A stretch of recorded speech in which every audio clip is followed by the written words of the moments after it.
Mon nom est Joanne Burgess. Ça me fait plaisir de vous accueillir à cette activité du Laboratoire d'histoire et de patrimoine de Montréal.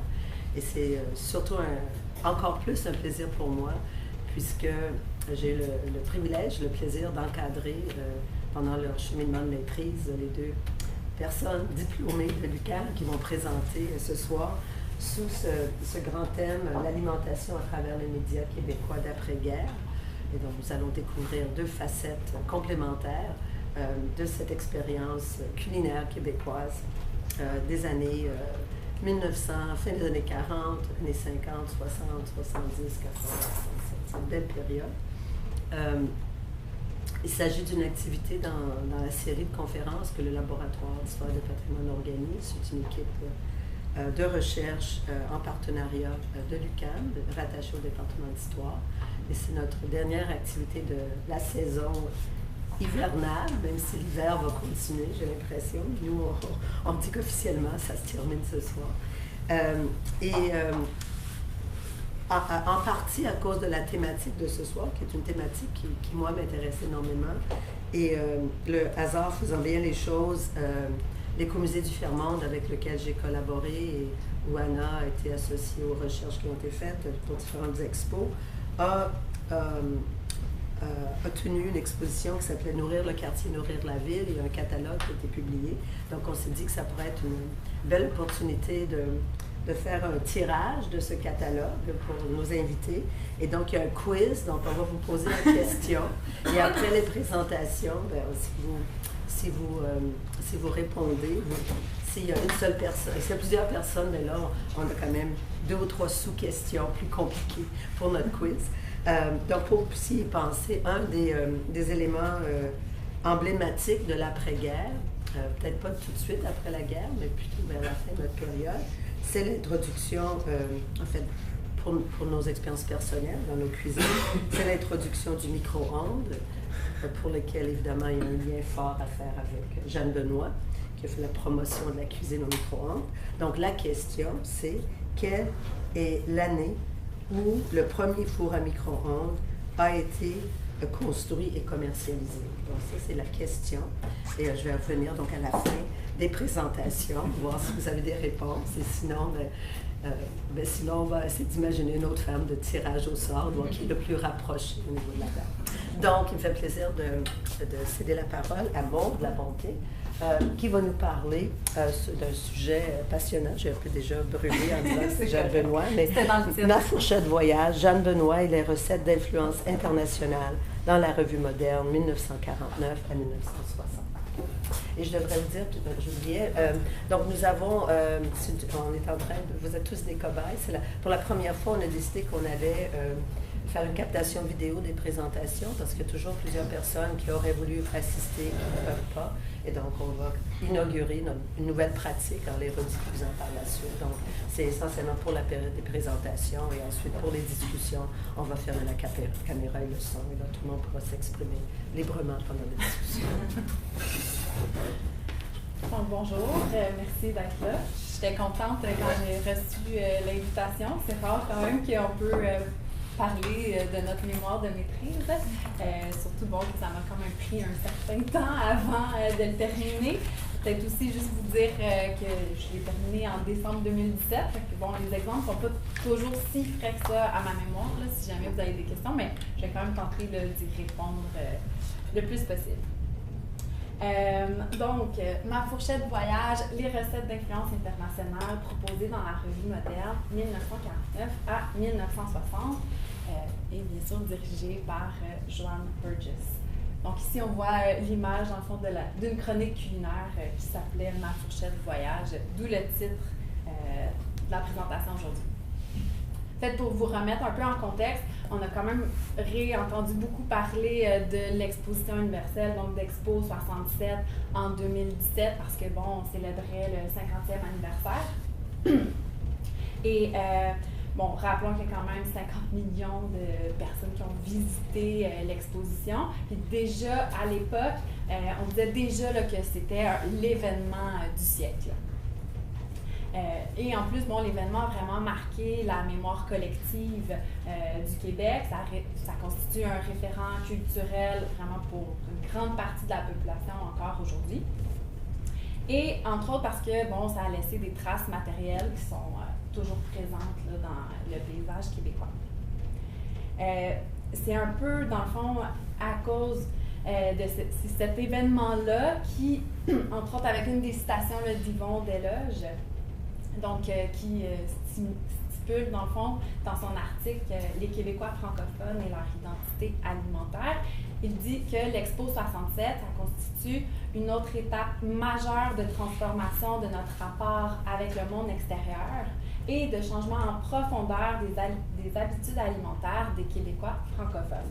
Donc, à la suite de ce postulat-là, je me suis demandé, est-ce que c'était la première fois que les Québécois vraiment vivaient cette ouverture sur le monde? Est-ce que certains avaient peut-être déjà goûté à des recettes avant Expo, dans le fond, à des recettes d'ailleurs, avant Expo 67? Donc, peut-être pour spécifier, je m'intéresse en fait au paysage culinaire dans lequel va s'insérer Expo 67, donc ce qui s'est passé avant Expo 67, puis juste un petit peu après, pour comprendre en fait s'il y avait des propositions de recettes internationales.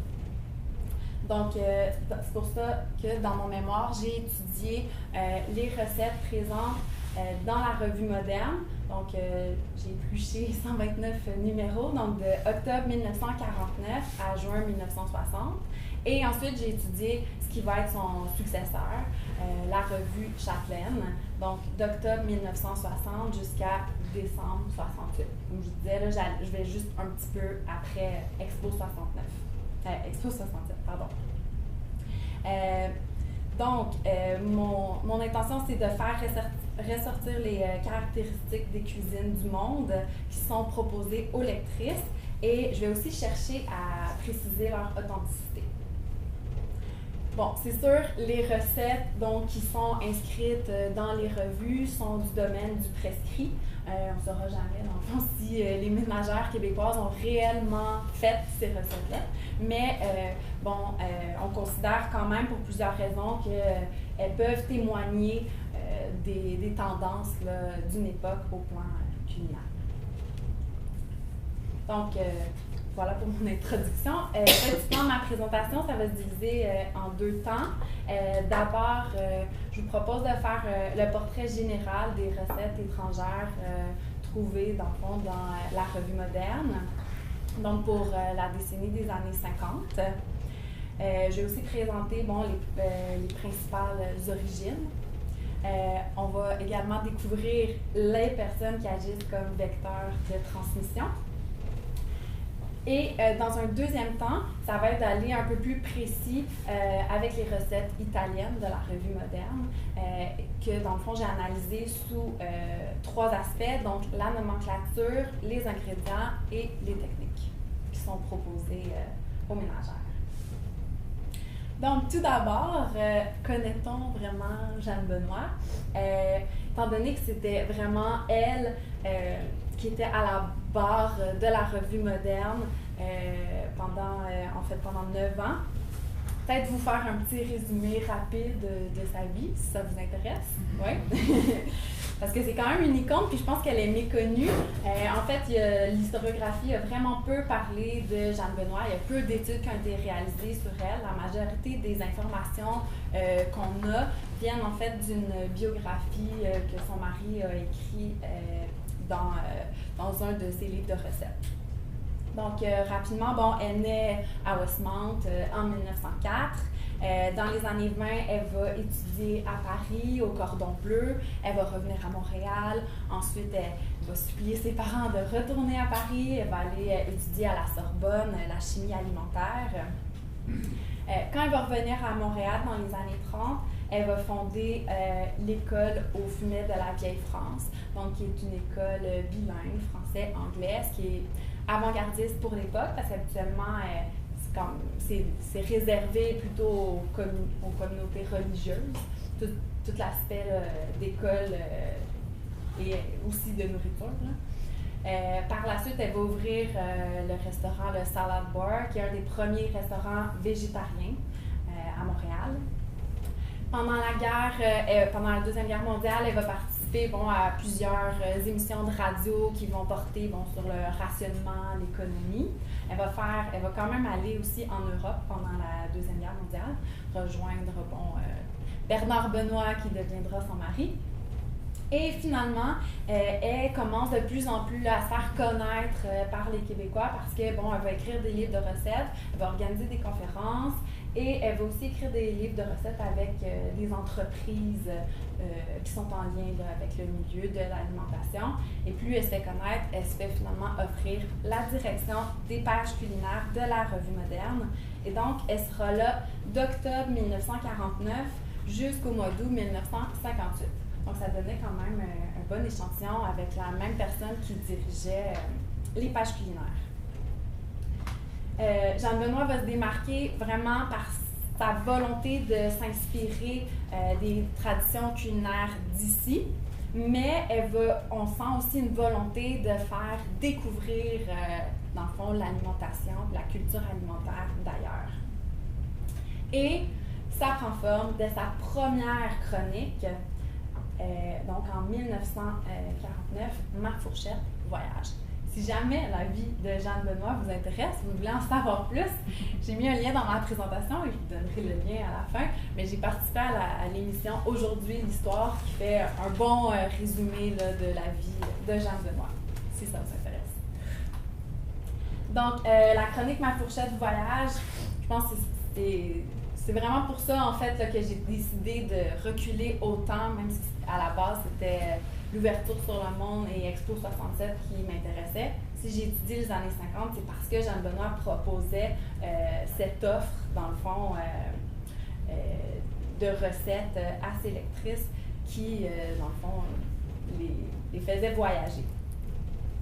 Donc, dans cette chronique-là, ça peut autant parler de la France, de l'Italie, etc., mais ça peut aussi parler des fois de certaines régions québécoises. Donc, ça pourrait être Ma fourchette voyage au lac Saint-Jean ou à l'île d'Orléans, par exemple.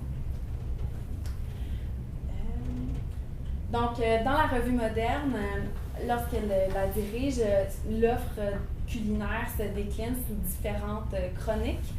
Donc, les chroniques sont assez variées, comme vous voyez. Donc, on a Cuisinons, on a Spécialité du mois, Cuisine éclair, Petit dictionnaire de la cuisine, pardon. Et donc, cette offre-là, oui, elle est variée, mais elle s'adresse également à un public qui est différent. Puis, il y aura même, à un certain moment, Madame reçoit, donc après l'opéra. Donc, on sent que on regarde une autre clientèle que Cuisinons, par exemple, s'adresse vraiment plus à la mère de famille. Donc, des chroniques assez variées. Et on sent que dans les 5 premières années, elle est un peu en expérimentation. Plus le temps file, plus ça va se resserrer et toutes ces recettes vont être sous une seule chronique Cuisinons. Au final, ça va être vraiment la seule chronique culinaire. Donc, voici mon tableau, donc mon classement des recettes, des 1892 recettes qui ont été dénombrées.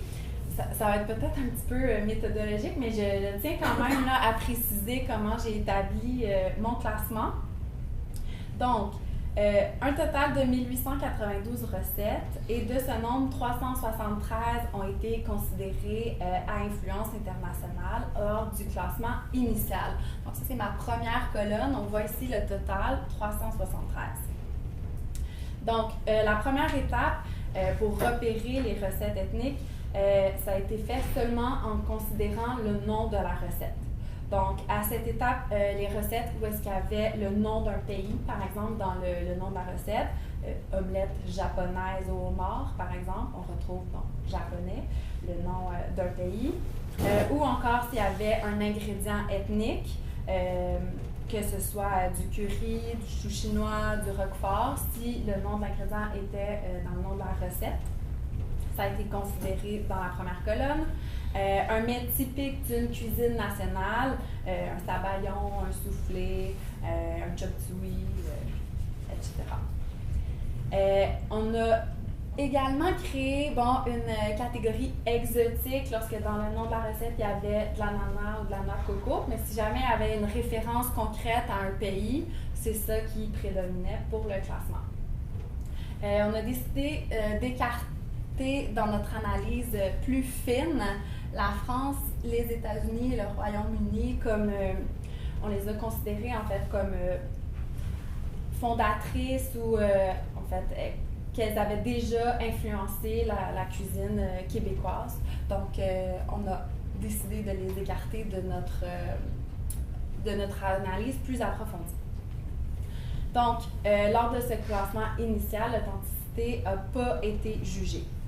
Mais on trouvait quand même ça intéressant d'aller plus loin et de raffiner nos résultats. Donc, c'est sûr que je ne connais pas les pratiques culinaires de tous les pays du monde, donc j'ai décidé de me référer au Larousse gastronomique comme base là, pour juger si une recette était plus ou moins authentique. Lorsque vraiment la description correspondait à la description du Larousse gastronomique, à ce moment-là, ça allait dans la catégorie plus authentique. Et les recettes, quant à elles, qui possédaient des éléments qui pouvaient dénaturer ou que c'était insuffisamment proche de la définition du Larousse gastronomique, à ce moment-là, elles ont été considérées moins authentiques. Pour vous donner un exemple, la purée mongole, à la base, dans le titre, donc, on retrouve Mongol pour la Mongolie. Donc, on pourrait dire que dans le classement initial, elle va se retrouver dans la première colonne.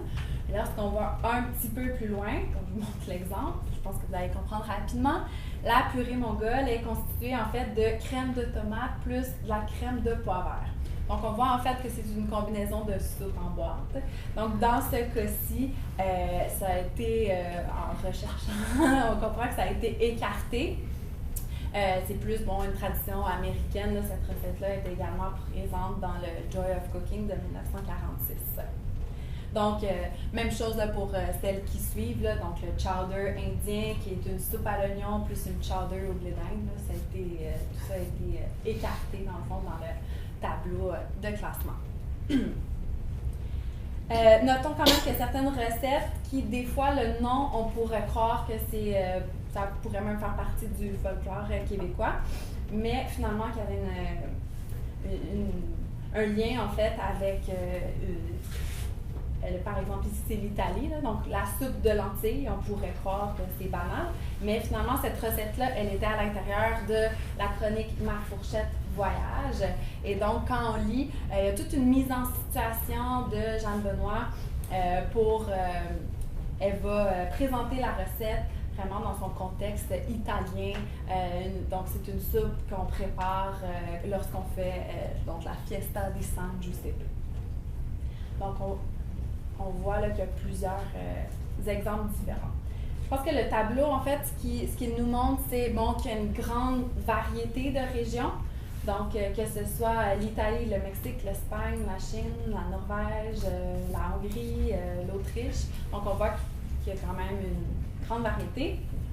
Et on voit aussi que l'importance des recettes italiennes qui sont vraiment là en haut du tableau. Des questions? Parfait. Donc, allons plus en profondeur pour les recettes italiennes. Donc, dans le bilan historiographique, on avait déjà vu ressortir que pour les décennies 50 et 60, ces recettes-là allaient sûrement ressortir, entre autres grâce à Valerie G. Korinek dans Roughing in the Suburbs, donc qui analysait Châtelaine et qui disait donc les recettes italiennes et chinoises devraient être présentes. Donc, dans ce cas-ci, pour la décennie 50, c'est surtout les recettes italiennes qui ressortent. Donc, on a analysé ces recettes italiennes sous 3 angles: le nom des recettes, les ingrédients et les techniques proposées. Peut-être mentionner qu'il y a un numéro vraiment intéressant là, pour les recettes italiennes, donc en mars 1951, où même Jeanne Benoît, comment est présente dans le fond cette chronique-là, elle dit donc « Notre charmante collaboratrice a rapporté d'un récent voyage en Italie à l'intention de ses lectrices d'authentiques et savoureuses recettes italiennes. » Donc, elle-même vient appuyer, dans le fond, dans sa présentation, une certaine authenticité l'authenticité des recettes qui suivront. Donc, premier élément, la nomenclature. Justement, en parlant de ce concept d'authenticité est quand même délicat. On essaie de le travailler, entre autres, grâce à Lisa Elk, qui a réfléchi au concept d'authenticité au point de vue culinaire. Donc, elle conçoit, elle, le goût comme une expérience où est-ce qu'on doit considérer, le manger, mais aussi la relation entre le mangeur et le mangé et son environnement tout autour. Donc, en ayant ça en tête, dans le fond, on se dit que même simplement, lorsqu'on ouvre la revue, le nom de la recette peut représenter un marqueur intéressant dans cette analyse de l'authenticité, parce que dans le fond, il va faire partie de l'expérience de la cuisinière qui va décider ou non de préparer finalement la recette. Donc, deux choses qui ont retenu notre attention au point de vue de la nomenclature des recettes. Le nom qui, à certains moments, était vraiment écrit dans la langue de la cuisine nationale. Par exemple, pardonnez-moi mon italien, mais bon, spaghetti con cavolfiore, donc un spaghetti au chou-fleur, donc vraiment écrit en italien. Et le nom qui inclut une région spécifique, par exemple un macaroni milanais, des aubergines siciliennes, donc vraiment qui vient préciser même la région italienne. J'ai ensuite donc analysé les ingrédients présents dans toutes ces belles recettes italiennes. Donc, c'est pas très surprenant, là. En haut, l'ingrédient le plus fréquent qu'on retrouve, ce sont les tomates. Donc, que ce soit la sauce tomate, la purée de tomates, là, je les ai inclus dans cette même catégorie. Bon, ensuite, l'oignon, le fromage râpé, l'ail, quand même. 18 recettes contenaient de l'ail pour cette époque. Le basilic, aussi présent. Le thym, donc dans les épices. Ici, donc, c'était quand même une nouveauté parce que, bon, dans le mémoire de maîtrise de Caroline Coulombe, elle semblait dire qu'on ne retrouvait pas ce genre d'épices dans les recettes dans les années 50. Mais bon, j'en ai quand même rencontré plusieurs références. Au plan des ingrédients, un élément qui nous a vraiment semblé intéressant, c'est la substitution d'ingrédients. Donc, Jeanne Benoît, elle va proposer une fois sur deux de remplacer certains ingrédients. Donc, elle va suggérer notamment de mettre des ingrédients qui sont plus accessibles pour la cuisinière québécoise à la place de ceux qui sont typiquement italiens et qu'on soit peut-être que justement ils sont plus difficiles d'accès. Par exemple, donc dans certaines recettes, elle va suggérer de substituer la sarriette au basilic, le ketchup à la sauce tomate, la saucisse fumée au salami. Donc, cette pratique de substitution va permettre à la personne qui s'apprête à faire la recette de choisir peut-être son niveau de dépaysement. Bon, à certains moments, la substitution peut aussi dénaturer la recette qui est proposée. Par exemple, les nouilles au fromage blanc, qui sont aussi appelées lasagne con ricotta, représentent vraiment un exemple de dénaturation parce que, elles vont contenir du fromage cottage, du fromage à la crème et de la crème sûre. Donc, on sent que Jeanne Benoît elle a essayé de reproduire la ricotta, le fromage italien ricotta, donc par l'assemblage de ces ingrédients-là, donc avec des produits d'ici. Donc, on a donc décidé de classer cette recette dans moins authentique, vu la présence quand même d'une quête d'authenticité, malgré quand même des moyens non authentiques. Et finalement, le troisième point, donc, les techniques. Les techniques sont assez simples. Je pense qu'elles sont adaptées également là, à la cuisinière québécoise, même souvent très pédagogiques. J'ai mis ici un exemple. Donc, comment cuire le spaghetti? Quand même tout un paragraphe là, pour expliquer comment cuire le spaghetti. C'est assez Elle ne dit pas, parce qu'à certains moments, à cette époque-là, on pourrait dire de casser les spaghettis. Là. Même, je me rappelle qu'en feuilletant la revue, certaines publicités disaient vraiment casser les spaghettis. Donc, c'est pas ça qu'elle propose. Mais quand même, la durée de cuisson qu'elle propose, c'est de 15 à 20 minutes. Ça nous semble assez long là, pour une cuisson al dente, typiquement italienne, disons. Voilà pour les techniques. Elle a également un souci vraiment pédagogique très fort, Jeanne-Benoît, étant donné qu'entre autres, dans sa chronique Petit dictionnaire de la cuisine, elle va s'assurer que dans les recettes qu'elle propose quelques pages plus loin, que les ingrédients, que les techniques, par exemple, soient vraiment bien expliquées, dans le fond, dans la chronique Petit dictionnaire de la cuisine. Ce qui fait en sorte de rendre, je pense, la ménagère plus apte après ça à les concocter. Voilà. Donc, en conclusion, je pense que l'importance de Jeanne-Benoît vraiment comme vecteur de transmission culinaire d'ailleurs est assez marquant, surtout, entre autres, parce qu'elle a ce désir-là dès 1949, dès sa première chronique, là, Ma fourchette voyage. Donc, dès qu'elle entre à la barre de la revue moderne, elle a cette sensibilité et cette curiosité envers les cuisines d'ailleurs qu'on sent qu'elle veut partager aux lectrices. Elle s'adresse aux femmes avec un souci pédagogique, elle va s'adapter à leur réalité, entre autres, avec, comme je le disais, le petit dictionnaire de la cuisine, mais aussi en leur proposant des substitutions. Ces recettes sont simples d'exécution, les ingrédients sont accessibles. Jeanne-Benoît, bref, est une femme avant-gardiste et je pense qu'elle connaît bien le public à qui elle s'adresse. Si jamais ça vous intéresse, donc la suite de mon mémoire était sur la suite sur la revue Chapelaine. Donc, est-ce que la présence va augmenter avant, dans le fond, Expo 67? Est-ce qu'on va constater la présence de recettes qui vont faire référence à de nouvelles régions? Et est-ce que la cuisine italienne, finalement, va être la seule à se démarquer? Voilà. Merci.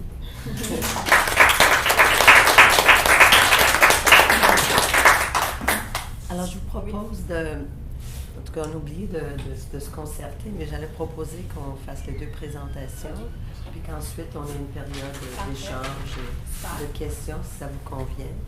Si jamais vous voulez avoir accès à ma présentation, donc c'est simple, c'est monurl.ca/fourchette. Voilà. Merci.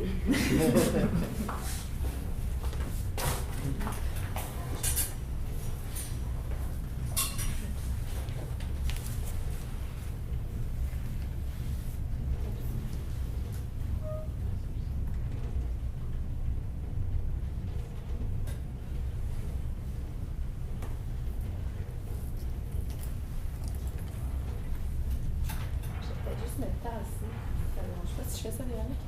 J'ai une ligne du temps, je pense qu'il va arriver en plein sur ma tête. Hop.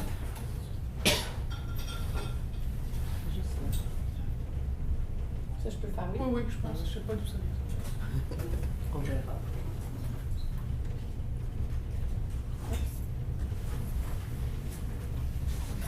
Alors, bonsoir. Je me présente, en fait, Anna Demé. C'est un grand plaisir pour moi d'être parmi vous ce soir.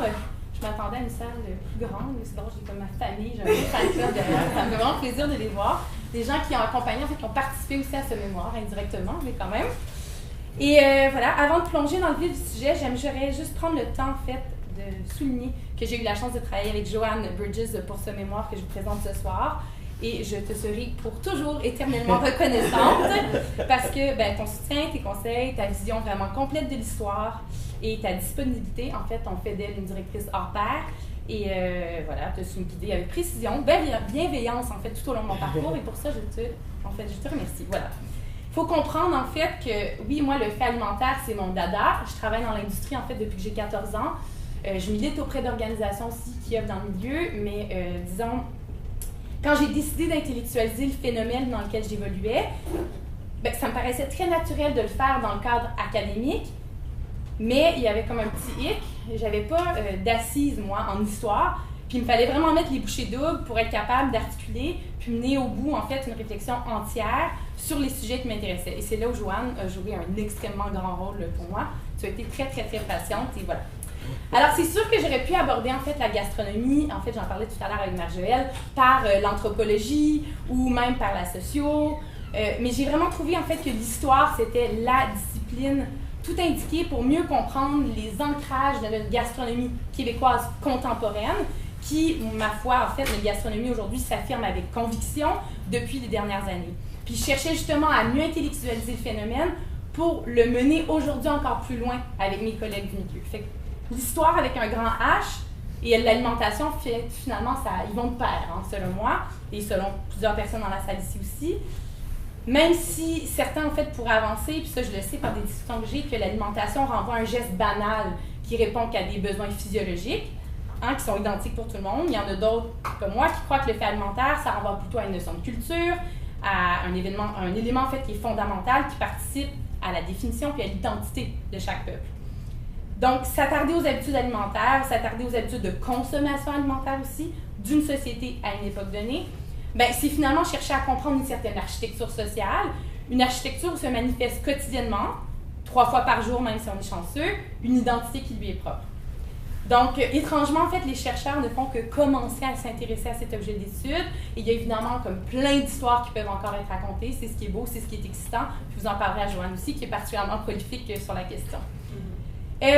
Donc, ceci étant dit, pour aujourd'hui, évidemment, on va se concentrer sur une période donnée bien précise, sur des sources aussi, évidemment, bien précises. Vous l'aurez compris, hein, par juste la présentation, en fait, déjà de Maud et la mienne, les titres de nos conférences.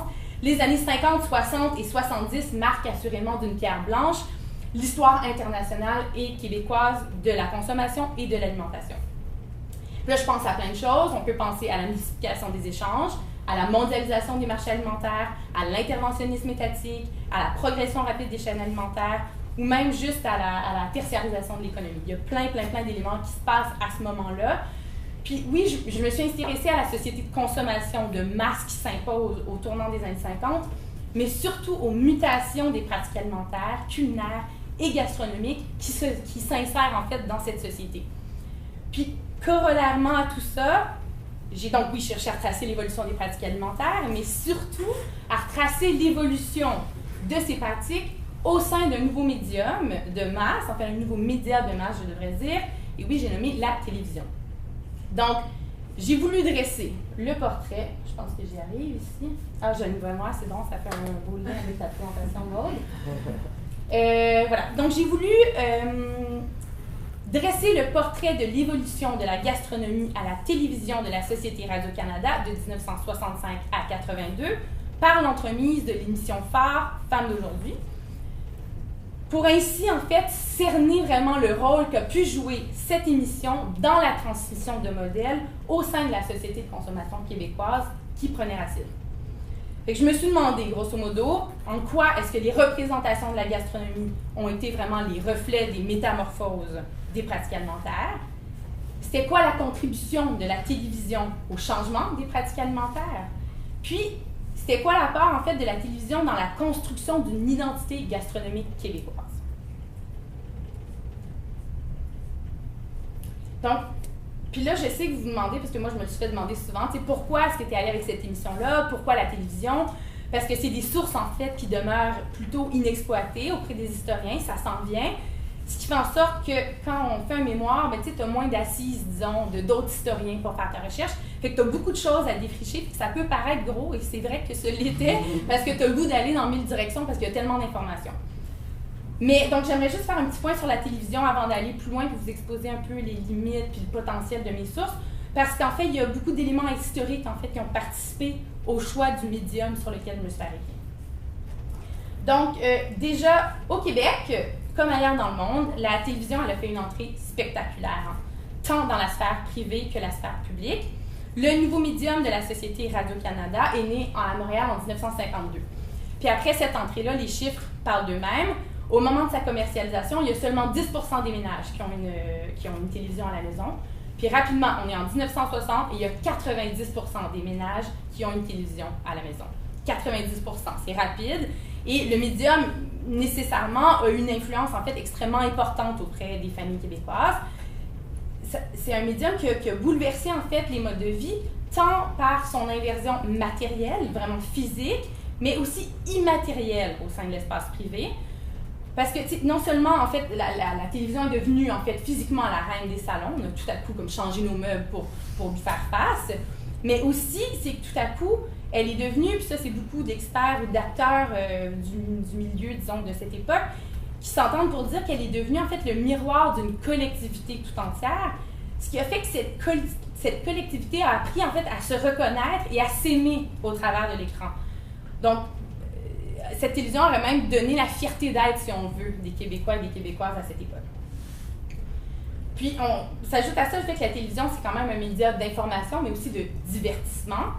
Sans que ça soit le contre-pied de la radio, la télévision, elle a quand même innové en proposant une nouvelle plateforme où l'expression était soudainement possible, oui, par l'image, suite logique du magazine, mais une image en mouvement et du son. Il y a quelque chose là d'extrêmement innovateur, notamment pour un sujet comme l'alimentation.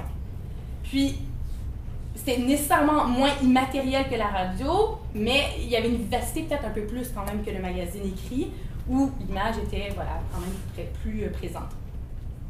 Donc, la télévision de cette époque est pour moi un vrai témoin, disons, de la passation d'une époque à une autre, parce qu'en plus, on est là, en plus, la période, on est dans les années 60, 70, 80 au Québec. Évidemment, il y a des profonds changements qui s'opèrent en raison notamment de la Révolution tranquille. Fait qu'il y a toutes ces nouvelles idées qui fleurissaient au sein de la société québécoise, mais le petit écran aussi mettait beaucoup d'éléments juste de continuité. Fait que c'est un beau, en fait, témoin de la passation de cette époque, si on veut. Alors voilà. Il va prendre une gorgée.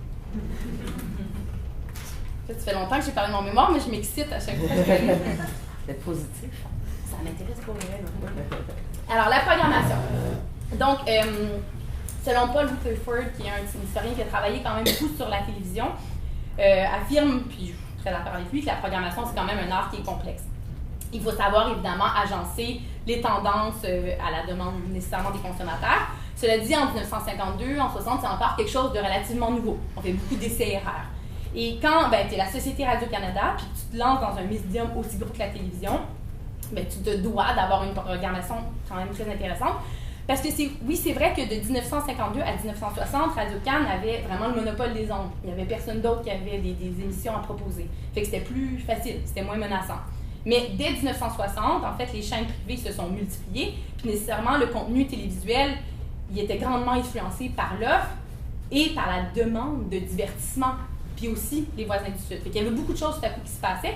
Donc, oui, Radio-Canada avait quand même une mission très claire, c'est-à-dire celle d'informer, d'éduquer, mais de divertir aussi son auditoire. A toujours gardé ça, évidemment, en trame de fond, mais a quand même cherché à accommoder sa programmation à un public. Donc, dès les débuts, la Société Radio-Canada s'est assurée, en fait, de concevoir des émissions pour un public féminin. Et là, je remercie, en fait, l'historienne Laurie Laplanche, qui, elle a fait beaucoup de recherches sur le sujet. Et elle avance, en fait, Laurie Laplanche, que avant même qu'une téléspectatrice n'allume sa télévision, elle était déjà cataloguée avec des intérêts et surtout des connaissances à acquérir en raison de son appartenance à la catégorie socialement construite de femmes. Fait que c'est tout ça, ce que ça veut dire, c'est qu'on cherchait dans la programmation à conserver les femmes dans leur rôle prédéfini de femmes, mais surtout le rôle prédéfini de ménagère. C'était beaucoup ça au départ. Puis évidemment, l'art de vivre a toujours fait partie de la programmation de la Société Radio-Canada. On parle, en fait, j'ai épluché évidemment l'émission Femmes d'aujourd'hui, mais grâce au téléhoraire, simplement de Radio-Canada, on a pu voir un peu la proportion que prenaient les émissions faits alimentaires, art de vivre plutôt dans toute la programmation de la Société Radio-Canada. Fait qu'on parle en fait environ de 4,9% que ça occupait de la programmation de 1960 à 1985 en moyenne. Donc, l'art de vivre regroupe des sujets en fait dits féminins évidemment. Fait que c'est un peu comme aujourd'hui. C'est la culture, la mode, l'art de recevoir, les tâches ménagères, la cuisine, les loisirs, le mieux-être, les conseils beauté et le voyage. Tout ça, ça tombait dans la catégorie art de vivre. Puis l'auditoire de jour était majoritairement composé de femmes. de sorte que la programmation, évidemment, d'après-midi était pas mal entièrement consacrée à cet auditoire. Fait qu'au sein de l'ensemble de la programmation Art de vivre, à plusieurs moments, le fait alimentaire s'est accaparé de 100% même du contenu de certaines émissions. Fait que c'est décidément, comme aujourd'hui, c'est un sujet qui est très, très, très populaire à la télévision, le fait alimentaire. Fait que déjà, clairement, depuis le jour 1, ce l'était aussi. Puis l'avènement d'un média comme la télévision est clairement venu élever, en fait, d'un coup, la compréhension qu'on avait d'un tel sujet.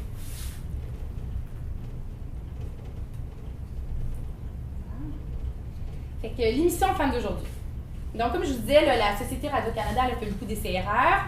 Elle a changé souvent d'émission. L'émission qui occupe, en fait, toujours cette case là, clé qui est de 2h à 16h, mais surtout de 2 à 3, là, c'était là le moment clé. Fait qu'il y a eu, en fait, plein de sortes d'émissions.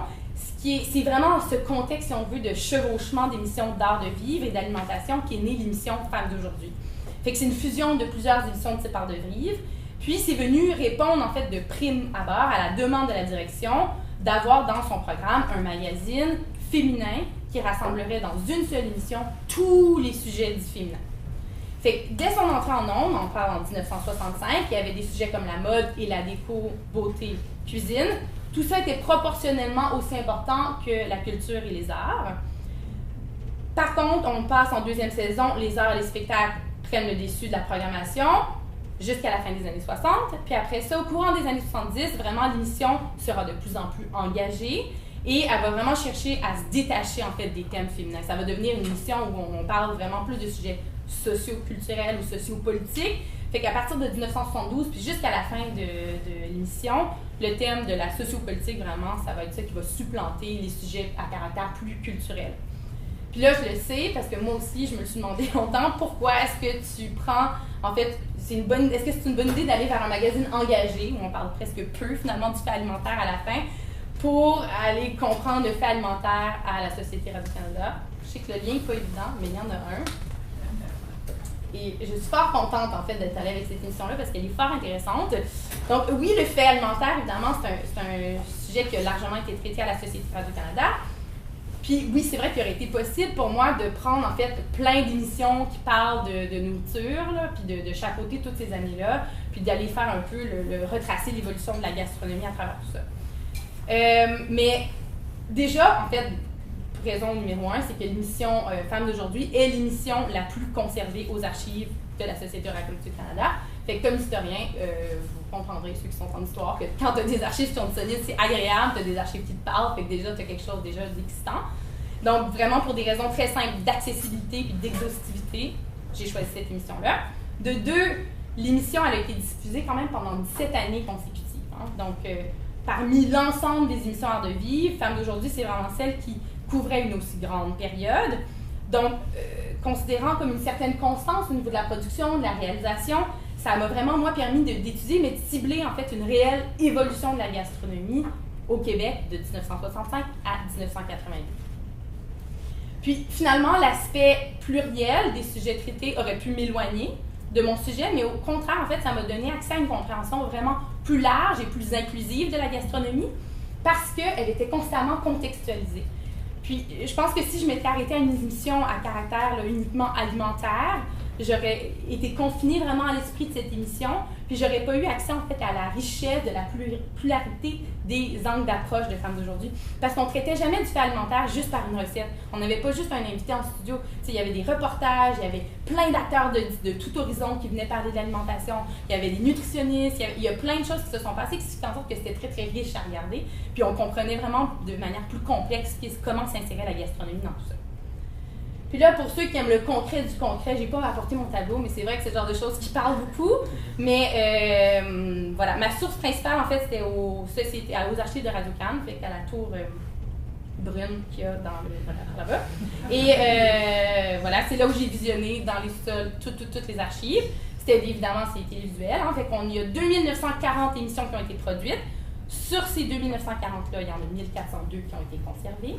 Sur ces 1402 émissions, il y en a 143 qui ont traité du fait alimentaire. Sur ces 143 émissions, il y en a 62 qui constituent le corpus définitif pour la recherche. Et là, on est vraiment dans le sujet plus pointu de la gastronomie. Et ma méthode d'observation s'appuie sur une méthodologie qualitative qu'on utilise pas vraiment en sciences sociales, fait que juste l'analyse de contenu. Fait que j'ai pris le temps vraiment de cibler les différents éléments en lien avec la notion de gastronomie de l'époque, puis vraiment avec une analyse, cibler tout ça pour vraiment comprendre ce qui se passait à travers toutes ces émissions. C'est parti.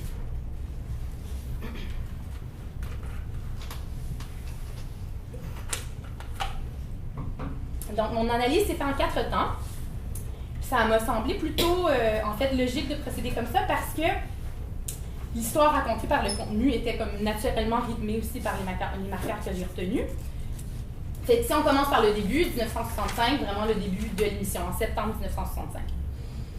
Puis là, la première chose que j'ai observée, c'est que la télévision a servi, en fait, sans aucun doute, de puissants catalysateurs à la démocratisation de la gastronomie.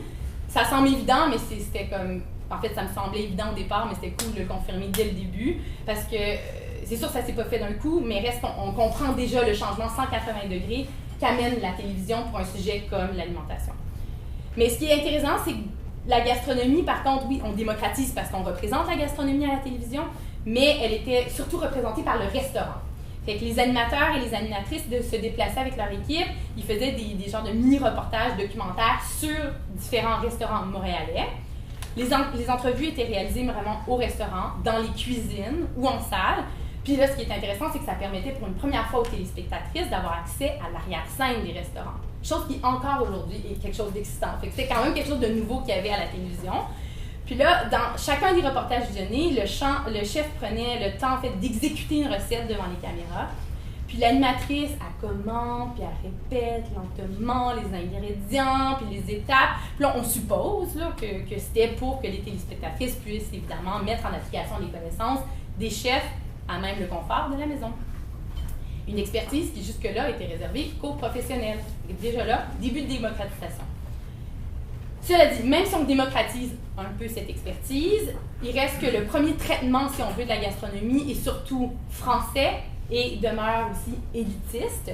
Et je dis élitiste parce qu'on présentait surtout des chefs à l'écran et que les ingrédients présentés étaient plutôt nobles. Fait qu'on avait des morilles, des rognons, de la crème 35% qui, ça a l'air, était très dur à trouver à l'époque. Je ne sais pas si c'est vrai, mais il y avait ça qui évoquait. Tout ce qu'ils utilisaient, c'était toujours avec des méthodes qui étaient particulièrement comme, difficiles à suivre, que peut-être, en fait, encore une fois, comme mode de la réception, j'ai évidemment pas été rencontrer les femmes de l'époque, mais ça, c'était tout un autre gros travail qui pourrait être fait.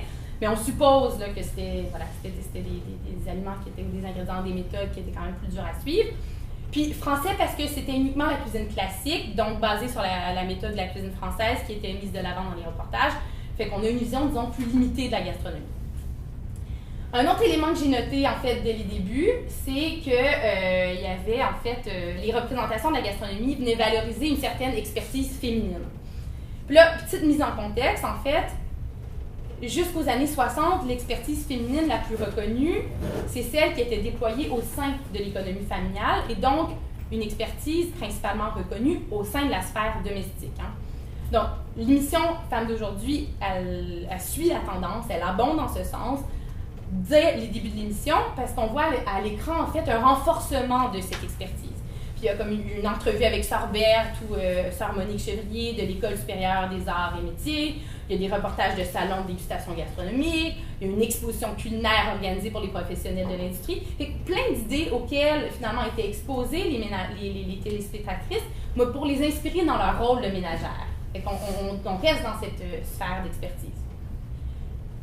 Mais quand même, tout ça se passe quand même au moment de la Révolution tranquille au Québec. Et ce moment-là dans l'histoire est vu comme une période de transformation culturelle et institutionnelle, hein, mais aussi comme une période de démocratisation pendant laquelle les femmes accèdent à de nouvelles places hein, dans la société. Puis c'est très intéressant, en fait, comment on voit aussi à l'écran qu'il y a une vision, disons, complémentaire de cette expertise féminine. Et on assiste donc à une mutation, si on veut, de l'expertise proposée.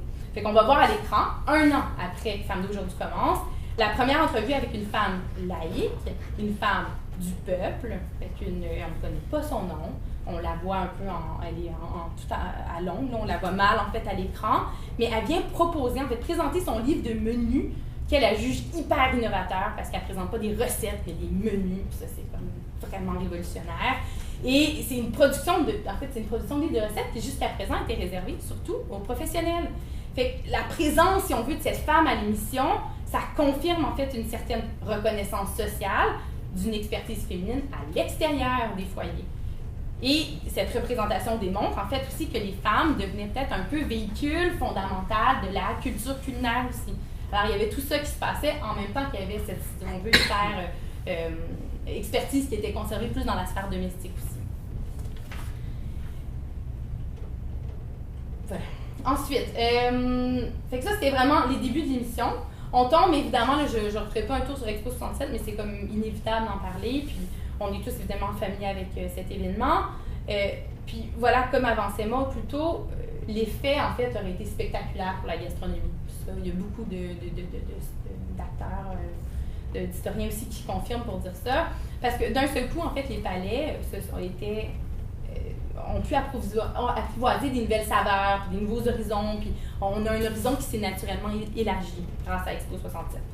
Malheureusement, l'émission Femmes d'aujourd'hui ne témoigne pas directement d'Expo 67, fait qu'on ne voit pas des familles qui font comme d'un pavillon goûter d'un bar ou de l'autre. Ça aurait été excitant, je m'attendais à voir des choses comme ça, mais il n'y avait rien de ça.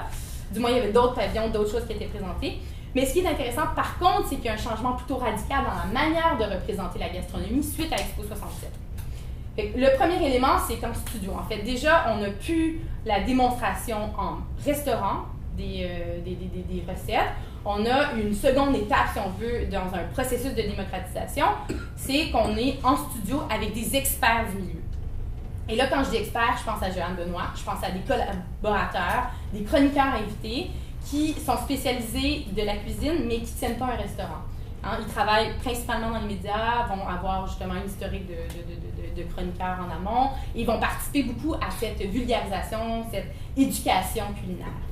Donc, pour rendre la cuisine compréhensible au public, le studio a beaucoup facilité, si on veut, la réalisation des recettes. Parce que là, tout à coup, on a un environnement qui est contrôlé, hein, autant pour l'équipe de production, évidemment, que pour l'expert invité. Parce que, voilà, là, vous voyez, là, ils peuvent se promener d'un comptoir à l'autre sans laver le comptoir derrière. Ils peuvent faire des recettes en amont, puis présenter des recettes qui prennent 5 heures à faire. Il y a tout à coup quelque chose de très innovant pour la cuisine. Et on le voit, en fait, qu'il y a vraiment un changement de cap qui est vraiment important au niveau de la réalisation et donc de la représentation de la gastronomie pour ça. À travers tout ça aussi, en fait, l'ouverture sur le monde, moi, je la vois arriver là. La gastronomie était surtout représentée, comme je disais, de manière plus française. C'est intéressant, en fait, tout ce qu'il y a avec la fourchette voyage en amont qu'on ne voit pas du tout au début de l'émission. Ça prend vraiment du temps, il faut vraiment aller plus dans les années 70 pour voir une ouverture sur le monde complète. Ici, évidemment, on n'invitait pas que des experts en cuisine, des experts de la cuisine. Il y avait aussi des chefs qui étaient invités en studio. Sauf que là, on se limite justement plus à la cuisine française, puis on ouvre un peu plus les horizons. On va surtout en Italie. C'est vraiment là où on se retrouve beaucoup. Fait que décidément, en fait, grâce, il y a beaucoup de vagues d'immigration aussi de l'Europe qui suivent la Deuxième Guerre mondiale. Puis nécessairement, les Québécois et les Québécoises ont été exposés à des nouvelles cultures. Puis ils ont évidemment apprivoisé. Puis il y a ça qui se présente tout à coup, là, finalement, à la télévision. Mais ça reste quand même très, très, très européen. Et toute cette nouvelle exposition-là aussi aux nouvelles cultures vient nécessairement en fait pousser un désir de redéfinir inconsciemment peut-être ta culture aussi. Alors tout à coup, il y avait, à partir justement de 67, on voit que c'est une nouvelle plateforme qui permet une certaine affirmation identitaire. La diffusion de masse, en fait, de ces nouvelles informations, en fait, il ne faut pas l'oublier, hein, c'est vraiment un média de masse, la télévision. Il y a vraiment des nouvelles informations qui auraient engendré finalement chez les téléspectatrices le sentiment d'une identité culinaire qui est partagée. Alors, on voit à l'émission une augmentation des représentations de spécialités régionales, puis aussi une présence en fait accrue de produits du terroir. Fait qu'il y a plein d'angles différents. Joanne Benoît participe beaucoup à ça. Elle fait carrément presque systématiquement de parler en fait d'où viennent chacun de ces ingrédients. Mais encore une fois, d'autres femmes qui viennent vraiment du peuple, Madame Roland Bouchard, qui présente son livre de cuisine Au pays des bleuets et de la Wananiche, puis Madame Germain Rivard, elle vient présenter sa recette d'un ragoût typique de la région de Saint-Barnabé. Fait que tout ça, des éléments que tout à coup, on voit des gens qui sont très, très, très fiers à la télévision, qui en parlent vraiment fièrement de ces recettes qui viennent de chez eux. Fait que clairement, en se frottant à d'autres cultures, on affine la sienne, hein?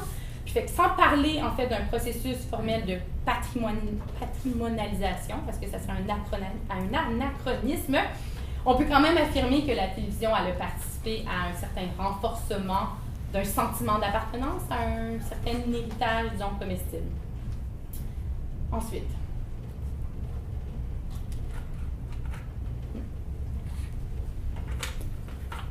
Fait que là, vous me direz, pour les historiens dans la salle, que c'est peut-être un cliché, cette continuité dans le changement, mais reste que c'est comme ça.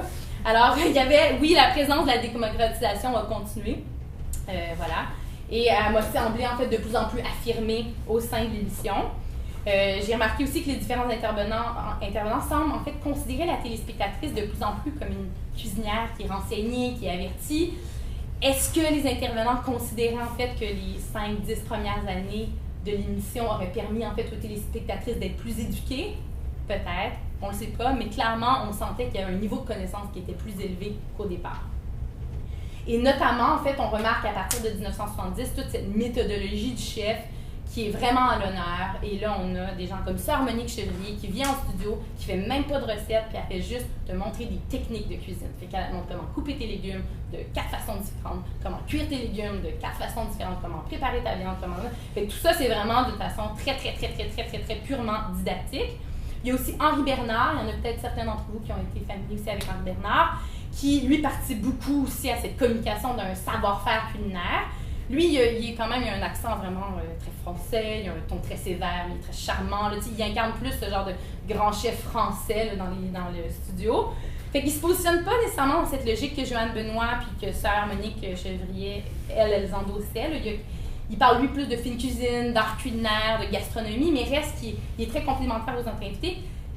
Mais reste que tout le monde, en fait, travaillait dans le même sens, puis c'était d'élever le niveau, en fait, culinaire des foyers. Puis ils ont tous participé à éduquer les ménagères, puis à leur offrir plus de techniques culinaires possibles.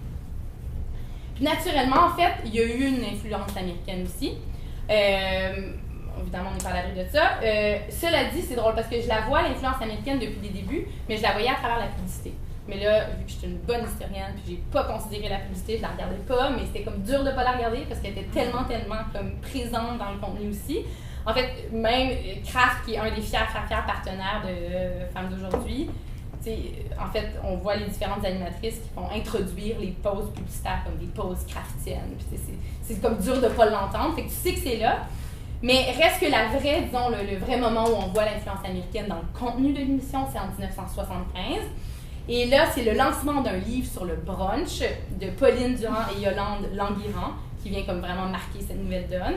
Et là, c'est comme une innovation américaine, le brunch, parce que là, ça te permet de recevoir les gens sans t'épuiser. On est dans un monde où c'est tellement stressant, puis que ça coûte tellement cher. Mais là, le brunch, c'est parfait, parce que les gens arrivent tôt, mais ils repartent tôt aussi, puis t'as pas besoin de manger trop le soir. Quelque chose de très révolutionnaire là, dans la façon de voir le brunch. Puis là, même si tu peux adapter tout ça, en fait, au Québec. Fait que là, t'es pas obligé de suivre, disons, le menu qui est américain. Fait que c'est comme, voilà, c'est assez beau, en fait, ils sont très drôles, c'est vraiment un moment très happening. Puis elles étaient quand même avant-gardistes, parce que tout le monde brunch maintenant, c'est vrai que c'est très agréable, mais c'était quand même très drôle de voir ce moment-là qui était très fort dans l'émission. Et on arrive vers la fin, en fait, les dernières années de l'émission, j'ai appelé ça Bâtir le Québec. En fait, s'ajoute évidemment toute l'ébullition culinaire des années 60-70, la victoire électorale du Parti québécois de René Lévesque en 1976. Bien que ce parti ait en fait formé le premier gouvernement québécois, on te prend par la main pour que tu viennes travailler avec les produits du terroir. Et fait qu'il y a un désir vraiment de soutenir une certaine économie aussi agricole québécoise. Puis voilà, je pense qu'ils ont compris en fait qu'ils ont vraiment utilisé la télévision pour proposer des modèles de consommation qui ont été très précis. Et finalement, on arrive à la fin avec l'expérience de la gastronomie puis la critique culinaire. Parce qu'on voit en fait dans les années 70 que l'émission semble témoigner d'un intérêt en fait peut-être moins envers le restaurant. On est moins intéressé par le chef, par ce genre de starlette-là qui est autour. Mais dans le début des années 70, mais après ça, vers 76, on voit réapparaître le genre de documentaire, reportage dont je parlais au début de la présentation. Mais là, c'est comme en version complètement améliorée. On n'est plus dans une logique éducative où on filme juste le chef. On est dans un reportage un peu plus long, puis on se promène, c'est assez busy, là, il y a beaucoup de choses qui se passent, il y a beaucoup de musique, on veut vraiment montrer l'ambiance du restaurant. On se promène d'une salle à l'autre, on va faire des entrevues avec les clients pour voir comment c'est le restaurant. On va en cuisine, on fait une recette, puis c'est super dur à suivre. Il y a plein de choses qui se passent, c'est vraiment très chargé. Puis là, on retourne, en fait, ce qui est superbe, c'est qu'on retourne après ça en studio, où on va voir la critique gastronomique Françoise Keller, qui, elle nous attend, mais elle est dos à l'écran, puis parce qu'elle ne voulait pas, évidemment, dévoiler son apparence physique, parce que ça lui permettait, en fait, de continuer à pratiquer son métier dans l'anonymat. Et voilà, elle donne une critique culinaire du restaurant qu'on vient de voir en reportage. Puis ce qui est intéressant, en fait, c'est que il n'y a comme aucun gros plan qui est fait sur l'alimentation, il n'y a personne qui prend le temps d'expliquer non plus quoi que ce soit. Fait qu'il y a comme un changement de ton qui m'a donné l'impression que l'objectif de ces reportages-là, c'était plus tellement de permettre à la téléspectatrice de préparer une cuisine d'ailleurs ou même une cuisine d'ici, mais plutôt juste d'élargir son esprit, son appréciation et sa compréhension de ces différentes cuisines, puis voir de l'éduquer, en fait. Fait qu'avec la portion critique aussi à la fin, on l'incite à sortir, à se divertir, à faire autre chose avec la cuisine. Donc, on n'est plus dans cette logique de confiner à l'espace à la maison. Et là, comme je viens de l'effleurer, la part de Françoise Keller à l'émission apporte en fait une crédibilité au volet gastronomique. En fait, c'est intéressant quand tu fais de l'histoire, j'en ai pas fait beaucoup dans ma vie, mais je sais que quand tu commences à déployer tes sources, t'aimerais donc que tes sources te parlent, puis que t'aies comme une histoire toute dite, puis qu'il n'y ait pas de trous là-dedans, parce que s'il y a des trous, t'es obligé de les honorer aussi, puis il faut que tu ailles faire d'autres évidemment, compléments à ton histoire. Mais moi, c'est comme si on m'avait donné, la critique culinaire vient vraiment comme un aboutissement, une cristallisation, si on veut, de cette gastronomie, de cette évolution de la gastronomie. Parce qu'il y a une mise en valeur, en fait, il y a deux éléments mis en valeur par le fait que l'émission accorde une importance au propos d'une critique, en fait, à la fin de leur émission. Parce que, ça vient certainement moduler les attentes et la compréhension des femmes, à la fois du restaurant et de la gastronomie. Le jugement sévère et vraiment très passionné là, que pose Keller, il pouvait juste influencer, en fait, l'appréciation du public.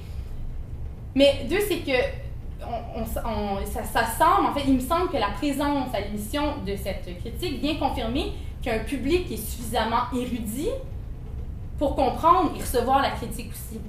Fait que Françoise Keller, elle l'a dit elle-même, là, puis je reprends ses mots, qu'il y aurait en fait gastronomie quand il y a perpétuelle querelle des anciens et des modernes, et lorsqu'il y a un public capable, à la fois par sa compétence et par ses richesses, d'arbitrer ces querelles.